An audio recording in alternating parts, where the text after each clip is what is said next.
Hi! For today's mini vlog ay samahan nyo nga ako. Ngayong araw ay nagkakalas tayo ng mga RTS na balik sa atin. Galing sa mga buyer na hindi nagtanggap ng mga item na in-order nila mula sa shop namin. Thanks to God na lang at maayos bumalik sa amin yung mga item. So ayan, sobrang gaganda pa nila guys. Kaya ilalagay namin to dito sa aming mga lagayan.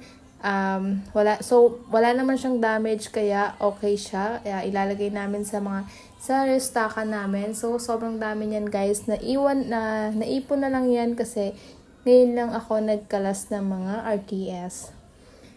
So sobrang daming ginagawa at may inaasikaso din akong baby. Ngayon ko lang din natanggal yan lahat guys.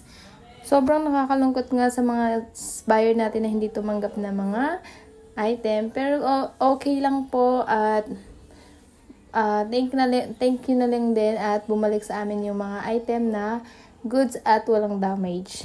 So, ayun lang guys, sa mga gustong umorder, ilalagay ko lang yung link dyan palagi sa baba sa comment section para naman sa mga gustong mag-order. Kahit sobrang lalayo nyo guys, Luzon, Visayas at Mindanao, makaka-order kayo sa aming shop. 3 platform yan, Lazada, TikTok, and Shopee. Pwedeng-pwede kayong umorder. So, ayun lang guys. Maraming salamat. Sa mga gustong mag-order, check out lang kayo. Thank you so much.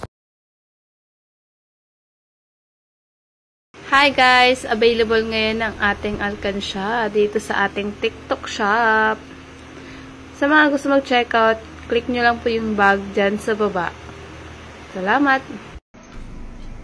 Sa mga nag-order ng product namin, ayan. Maraming salamat po sa inyo. Ito nga pala yung in-order nila. Ayan, may iba't ibang kulay ito. Merong blue nito, blue, black, red, green, violet, pink. Ayan, tapos yellow. Ayan guys. Sa mga gustong bumili guys, ayan, alkansya nga pala to. Ayan. Yung nakalagay dyan ng savings score kung para saan ka nag-iipon. Tapos start date, saka end date kung kailan natapos. Yan, ganyan nga lang pala siya kaunti. Kaya maraming bumibili nito kasi 60k lang siya, madali lang siya ipunin. Ayan. O, diba? Lalagay kayo yung guys, yellow basket, doon na lang kayo bumili. Salamat!